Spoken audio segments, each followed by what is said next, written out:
Welcome to Parvati அம்மாச்சி சமையல். இன்றைக்கி நம்ம பார்க்க போகிற ரெசிபி ஒரு அருமையான ஹெல்த்தியான லட்டு. இந்த சம்மருக்கு ஏற்ற மாதிரியான ஹெல்த்தியான லட்டு. வாங்க வீடியோக்குள்ளே போவோம். இந்த ஹெல்தி லட்டு ரெசிபி எப்படி செய்கிறதுன்னு பார்ப்போம்.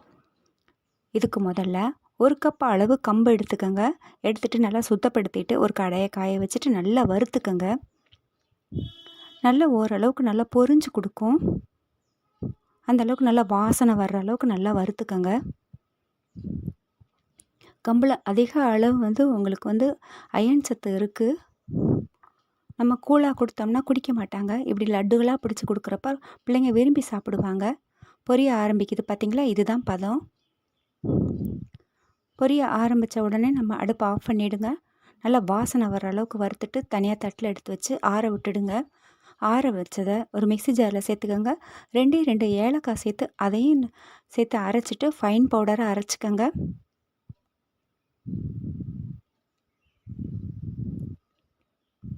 ஃபைன் பவுடரை அரைச்சிக்கோங்க. அரைச்சதை ஒரு பாத்திரத்தில் கொட்டி வச்சுக்கோங்க.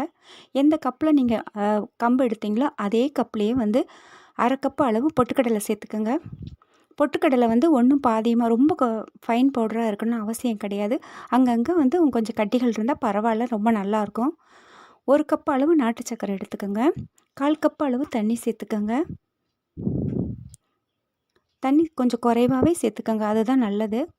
சேர்த்துட்டு நாட்டு சர்க்கரை கரைஞ்சா போதும். நல்லா கரைஞ்ச உடனே இந்த நம்ம பவுடர் பண்ணி வச்சுருக்கோம் பார்த்தீங்களா, அதை சேர்த்துக்கோங்க. சேர்த்துட்டு அடுப்பை லோ ஃப்ளேமில் வச்சு நல்லா கலந்து கொடுத்துருங்க. ஒன்றா கலந்து கொடுத்துருங்க. கலந்து கொடுத்த உடனே 1 ஸ்பூன் அளவுக்கு நெய் சேர்த்துக்கோங்க. நெய் சேர்த்துட்டு லேசாக கலந்து கொடுத்துட்டு அதை அப்படியே ஆறட்டும். ஆறின உடனே லட்டுகளாக பிடிச்சிட வேண்டியது தான். இது நல்ல வாசமாக இருக்கும். உங்களுக்கு நல்லா செஞ்சு வச்சுட்டு ஏர்டைட் டப்பாவில் போட்டு வச்சிங்கன்னா நல்லா 10 நாட்கள் கூட நம்ம பிள்ளைங்களுக்கு கொடுக்கலாம். எப்பொழுதுமே ஒரே மாதிரி கஞ்சியாக கொடுத்தோம்னா பிள்ளைங்க சாப்பிட மாட்டாங்க. இப்படி செஞ்சு கொடுங்க. அருமையான ஹெல்தி லட்டு வீட்டில் கண்டிப்பாக செஞ்சு பாருங்கள். இந்த வீடியோ உங்களுக்கு பிடிச்சிருக்குன்னா லைக் பண்ணுங்கள், ஷேர் பண்ணுங்கள், சப்ஸ்கிரைப் பண்ணுங்கள். மறக்காமல் பெல் ஐக்கானை கிளிக் பண்ணுங்கள். தேங்க்யூ.